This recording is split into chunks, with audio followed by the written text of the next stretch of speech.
CA final chapter 1 direct tax basic concept.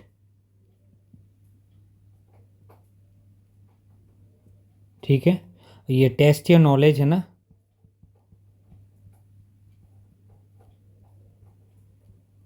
उसका number 1 है question. ये क्वेश्चन बेस्ड ऑन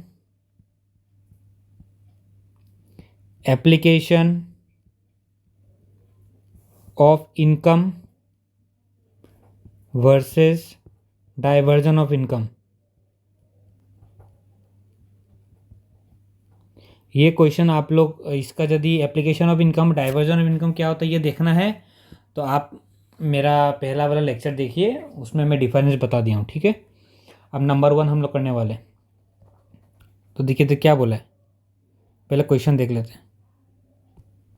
ठीक है, mister Bhargava, an advocate on corporate law, decided to reduce his practice and to accept briefs only for paying his taxes and make charities with the fees received on such briefs. In a particular, वो बोल रहा है कि एक advocate कर रहा है corporate law में, और वो बोल रहा है वो अपना काम धंधा कम करके वो सिर्फ चैरिटी में ध्यान देने वाला है। ठीक है, in a particular case he agreed to appear to defend one company in supreme court on condition that he would be provide 5 lakh, उसको 5 लाख मिलने वाला है for a public charitable trust that he would create. He defended the company and was paid the sum by the company. He created a trust of that sum by executing a trust deed. ठीक है, वो trust एक बनाया। Decide whether the amount receive by mister Bhargava is accessible in the hands of income for profession. वो बोल रहा है कि वो बोला कि हम पैसा जो लेगा उसे एक चैरिटेबल ट्रस्ट बनाएगा। ठीक है, तो मिस्टर भार्गव के हिसाब से वो बोल रहा है कि मेरा हाथ में ये टैक्सेबल नहीं होगा। तो आपको ये बताना है कि क्या उसका मिस्टर भार्गव का अकाउंट में ये इनकम टैक्सेबल होगा या नहीं होगा। तो देखिए इसमें क्या हो रहा है, वो जो चैरिटेबल वो ट्रस्ट बना रहा है, ठीक है, वो कोई इस पर ऑब्लिगेशन नहीं है कि उसको बनाना ही पड़ेगा। इसका ऊपर कोई ऑब्लिगेशन नहीं था, अपना मर्जी से ये ट्रांसफ़र किया चैरिटेबल ट्रस्ट को 5 लाख रुपीज़। ठीक है, तो इसलिए ये एप्लीकेशन ऑफ इनकम होगा।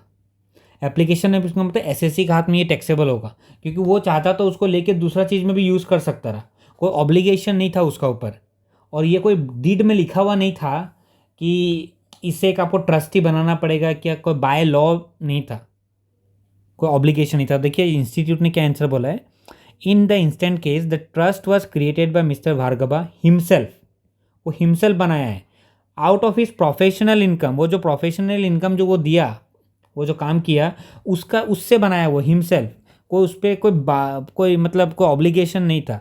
The client did not create the trust, client ने ट्रस्ट बना के नहीं दिया उसे, वह मिस्टर भार्गवा ने खुद बनाया है।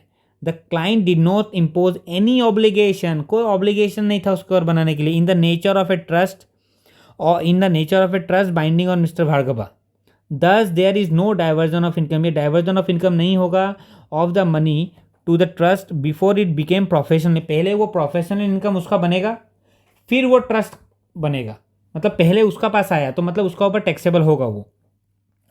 It becomes professional income in the hands of mister Bhargava. This case is one of the application of professional income and not the diversion of income by over riding title. Therefore the amount receive by mister Bhargava is chargeable to tax under the head PGBP। वो mister Bhargava का हाथ में taxable होगा under the head PGBP। तो इस पे क्या हम लोग आया, एप्लीकेशन ऑफ इनकम।